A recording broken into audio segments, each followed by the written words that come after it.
ஸ்ரீமன்னாராயணா நாராயண பட்டதிரி உருகும் பரமனா நலம் தரும் நாராயணீயம் அருள் வழங்குமே தினம் நம்மை காக்குமே.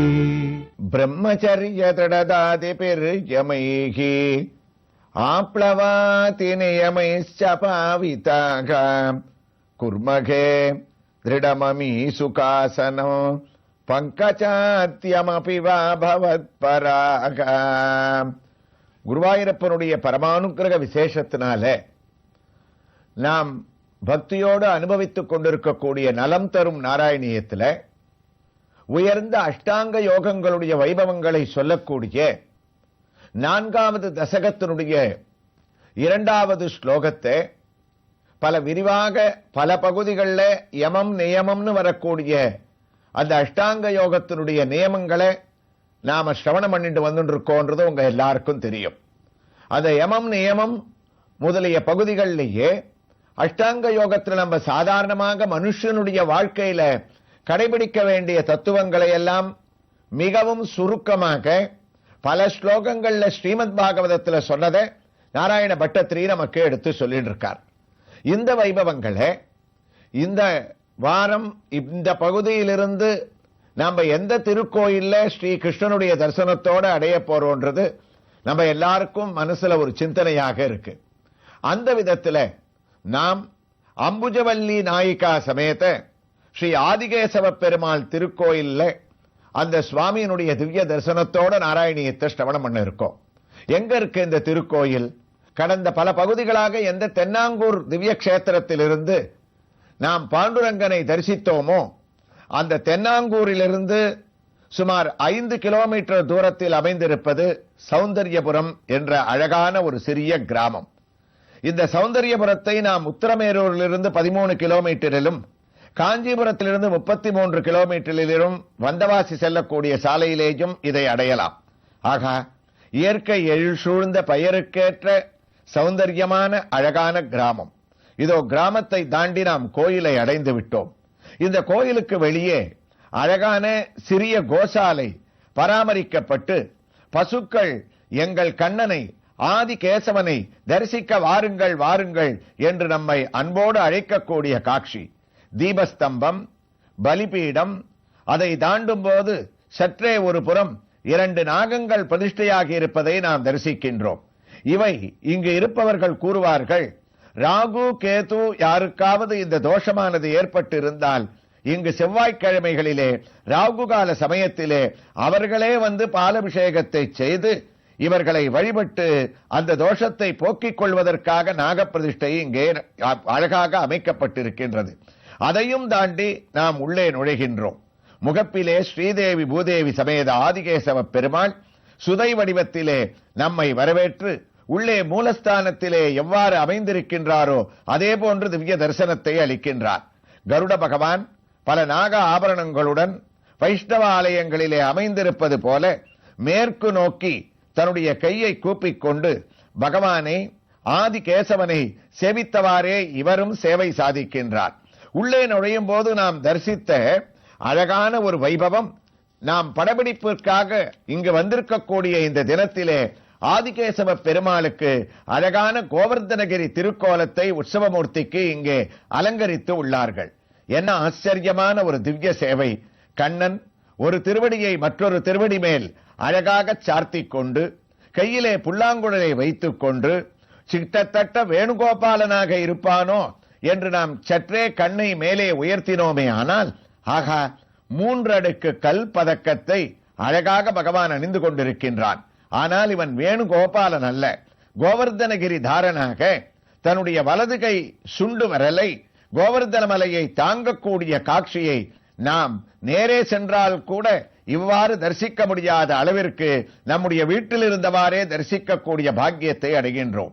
உயர்ந்த திருமண் காப்பு, அழகாக சாற்றப்பட்ட வஸ்திரங்கள் நீல நிறத்திலே கருமை கண்ணனான எம்பெருமானுக்கு உற்சவமூர்த்தியான இவர் கர்ணபத்திரங்களையும் அழகாக சார்த்திக் கொண்டு மயில் தோகையை தான் அணிந்து கொண்டு தமக்கு கோவர்தனகிரி திருக்கோலத்திலே குன்று கொடையாய் எடுத்தாய் குணம் போற்றி என்று ஆண்டாள் நாச்சியார் வர்ணித்த அழகான ஒரு திவ்ய சேவையை கைசிக துவாதசி, பிருந்தாவன துவாதசி, பகவான் துளசியை கல்யாணம் செய்து கொள்ளக்கூடிய துளசி கல்யாணம் என்னும் இவ்வளவு உத்தமான வைபவங்கள் உத்தமமாக நிறைந்த இந்த தினத்திலே நாம் எந்தவிதமான முன்னேற்பாடும் இல்லாமல் இந்த தரிசனத்தை அடைவதற்கு பாக்கியத்தை செய்திருக்க வேண்டும்.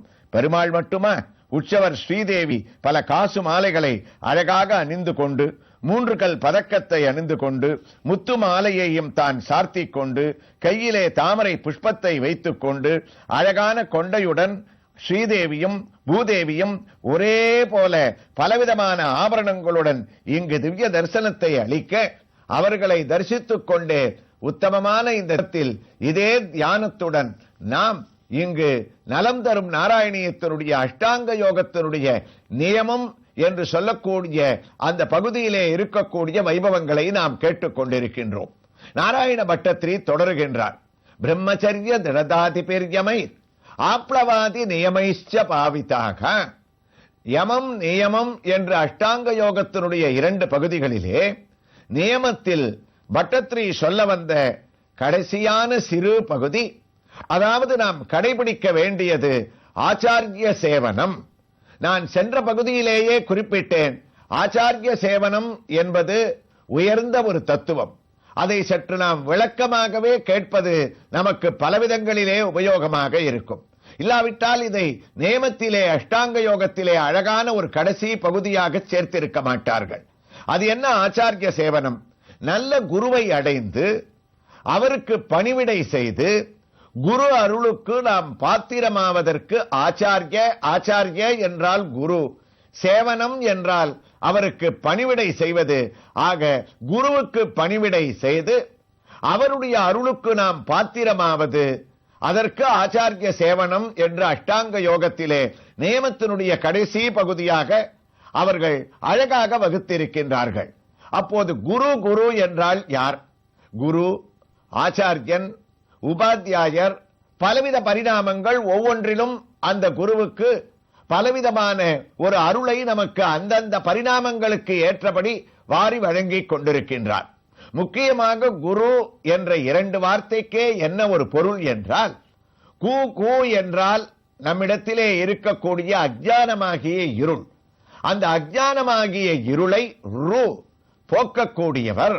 ஒரு குருவை நாம் வழிபட்டோமே ஆனால் அவர் நம்மிடத்திலே இருக்கக்கூடிய அஜ்ஞானமான இருளை போக்கி நமக்கு ஞானத்தை அளிப்பவராக, நமக்கு ஒரு ஆத்ம திருப்தியை, மனசாந்தியை ஏற்படுத்துபவராக இருப்பவருக்கே குரு என்று பெயரா. அப்போது ஆச்சாரிய சேவனத்திலே முக்கியமான ஒரு விஷயம், நம்மையும் குருவையும் பிரிக்க முடியாத அளவிற்கு நாம் வாழ்க்கையிலே நம்முடைய வாழ்க்கையை வகுத்துக் கொள்ள வேண்டும். அதுதான் ஆச்சாரிய சேவனம்.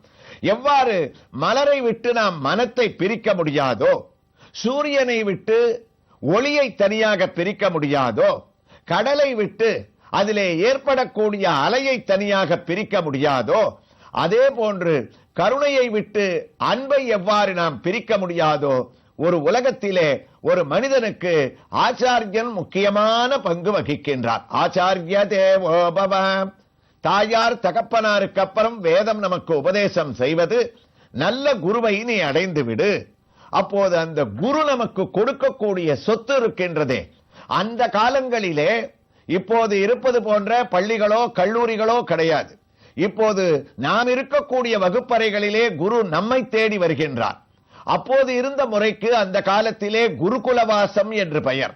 அந்த குருகுலவாசத்திலே ஒரு சூழ்நிலையிலே நம்மை கொண்டு குருவனிடத்திலே விட்டுவிட்டார்களே, ஆனால் பல வருடங்கள் நாம் சிறிய பருவத்திலே நம்முடைய குடும்பத்தை மறந்து, தந்தையை மறந்து, ஆச்சாரிய சேவனம், குருவுக்கு பண்ண வேண்டிய பணிவிடைகளை செய்து கொண்டு, அவர்கள் காட்டக்கூடிய நல்ல உபதேசங்களை நாம் பெற்றுக்கொண்டு வளருவது என்பது உத்தமமான முறையாக குருகுலவாசத்திலே நாம் கடைபிடிக்கப்பட்ட ஒரு முறையாக இருக்கின்றதாம்.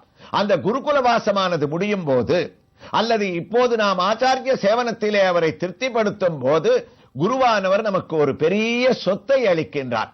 அந்த சொத்துக்கு என்ன பெயர் என்றால் ஞானமாகிய சொத்தை அளிக்கின்றார். நமக்கு அனுகிரகம் என்ற ஒரு சொத்தை அளிக்கின்றார். நமக்கு உலகத்திலே தாயார் தகப்பனார் வைக்கக்கூடிய சொத்துக்கள் அழிந்து போகும். அல்லது நாமே அதை அழியும்படியாக செய்து விடுவோம். அது சாஸ்வதமாக இருந்தாலும் கூட ஒரு வீட்டையே கொடுக்கின்றார் என்றாலும் அதற்கு வருடா வருடம் நாம் பராமரிக்க வேண்டும், அதற்குண்டான ரிப்பேர் செலவுகளை ஏற்க வேண்டும். அல்லது ஒரு காலகட்டத்திலே குடும்பம் வளரும் போது பெரியவர்கள் வைத்த சொத்துக்காக பல இடங்களிலே சண்டையானது ஏற்படும், அதனால் குடும்பத்திலே மனக்கசப்பானது ஏற்படும். எல்லாவற்றையும் விட காதறந்த ஊசியும் வாராது கடைவழிக்கே என்று கூறியது போல அந்த சொத்துக்கள் கடைசி காலத்திலே நம்மோடு வரப்போவதில்லை. ஆனால் ஒரு குரு அளிக்கக்கூடிய ஞான சொத்து இருக்கின்றதே, அவ்வாறு கிடையாதாம். அது நம்மோடு கூட வரக்கூடிய சொத்து, எங்கு சென்றாலும் கடைசி வரை அது செல்லும். அது மட்டுமல்ல, மற்ற தாயார் தகப்பனார் நமக்கு அளிக்கக்கூடிய சொத்துக்கள் இருக்கின்றதே, இந்த உலகத்தை விட்டு நாம் கிளம்பும் போது நம்மோடு வராது. ஆனால் ஒரு குரு அளிக்கக்கூடிய ஒரு சொத்து இருக்கின்றதே, அது நம்மோடு வரும் என்பது மட்டும் ஆச்சரியமில்லை, மீண்டும் இந்த உலகத்திலே நம்மை வராமல் செய்யக்கூடிய ஒரு வைபவமாக அது அமைகின்றதா. அப்போது அந்த ஆச்சாரிய சேவனத்தினுடைய ஒரு பெரிய பெருமை நமக்கு எவ்வாறு அமைகின்றது? அப்போது குரு என்பவர் எவ்வாறு இருக்க வேண்டும்? மகான்கள் குரு இருக்க வேண்டிய முறைக்கு இந்த ஆச்சாரிய சேவனத்திலே அழகாக ஒரு வழிவகுத்து கொடுத்தார்களாம். ஆசினோதிகி சாஸ்திரார்த்தன் ஆச்சாரே ஸ்தாபயத்யபீஹி ஸ்வயம் ஆச்சாரதே யஸ்மாத் தமாச்சார்யம் பிரசசக்ஷதே. யார் சாஸ்திரங்களை அதிகமாக திரட்டி உத்தமமான ஒரு ஞானத்தை அறிகிறாரோ அவருக்கு குரு என்று பெயர். தான் அவ்வாறு படிக்கப்பட்ட ஆச்சாரியனானவர் அந்த அனுஷ்டானத்திலே தான் படித்ததை கொண்டு வருகின்றாரோ அவர் உத்தமமான குரு. எல்லாவற்றையும் விட தான் படித்ததை தன்னுடைய சிஷ்யனுக்கு போதித்து அவனை நல்வழிப்படுத்தி ஆச்சார ஒழுக்கங்களிலே அவனை வழிநடத்துகின்றாரோ அவருக்குத்தான் ஸ்வயம் ஆச்சாரதே யஸ்மாத் தம் ஆச்சாரியம் பிரசசக்ஷதே. அந்த ஒரு விரிவு அழகாக நமக்கு அளிக்கப்படுகின்றது. அப்படிப்பட்ட ஒருவரை நாம் குருவாக அடைய வேண்டுமா? ஞானோபதேசங்களை பேசுபவர்கள் எல்லாம் குருவாக ஆக முடியாது. தான் அனுஷ்டானத்திலே இருந்து கொண்டு இதை கடைபிடிப்பவர் யாரோ அவருடைய பாதங்களை நாம் பிடித்தோமே ஆனால் வாழ்க்கையிலே நமக்கு எந்த விதமான ஒரு குறையும் இல்லை. அப்போது மகான்கள் அழகாக ஒரு கேள்வியை எழுப்புகின்றார்கள். இந்த ஆச்சாரிய சேவனத்திலே ஒரு குரு எனக்கு எதற்கு? நேரே நான் பகவானை அடைந்து விடலாமே, அவரை பூஜிக்கலாமே, இவருக்கு பணிவிடைகள் செய்து இவரை திருப்திப்படுத்தி அவரும் மனமகிழ்ந்து எனக்கு அனைவத்தையும் அளிப்பதை விட நேரே 2 சோஸ்திரங்கள் ஒரு புஷ்பத்தை எடுத்து அர்ச்சனம் செய்து பகவானுடைய அருளை பெறலாமே, நடுவிலே எனக்கு குறுக்கே ஆச்சாரிய சேவனம் என்று எதற்காக? நியமத்திலே முன்னாடி வந்த பல பகுதிகளிலே அர்ச்சனை செய்ய வேண்டும், பகவானை தியானிக்க வேண்டும் என்று பல வழிமுறைகள் சொல்லப்பட்டதே, அதை நான் கடைபிடித்தால் போருமே, குரு வேண்டாம் என்று ஒரு மனுஷியன் நினைத்தானே ஆனால் கண்டிப்பாக அவன் வாழ்க்கையிலே தோல்வியைத்தான் அடைவானாம். ஏனென்றால் எந்த ஒரு மதமாக இருந்தாலும் எந்த ஒரு காரியமாக இருந்தாலும் வாழ்க்கையிலே ஒரு குரு இல்லாமல் அதை அனுஷ்டிக்க முடியாது. அப்போது கடவுளை விட அவர் எவ்வாறு முக்கியமான பங்கு வகிக்கிறார் என்று பட்டத்ரி சொல்லக்கூடிய ஆச்சாரிய சேவனம் என்ற இந்த ஒரு வைபவங்களை, குருவனுடைய ஒரு பெருமையை இந்த பகுதியிலே தொடர்ந்து அவர் எவ்வாறு விவரிக்கின்றார் என்பதை இந்த உத்தமமான ஆதிகேசவ பெருமாளுடைய ஆலயத்தில் மற்றொரு திவ்ய தரிசனத்துடன் அடுத்த பகுதியிலே நாம் தொடர்ந்து கேட்கலாம்.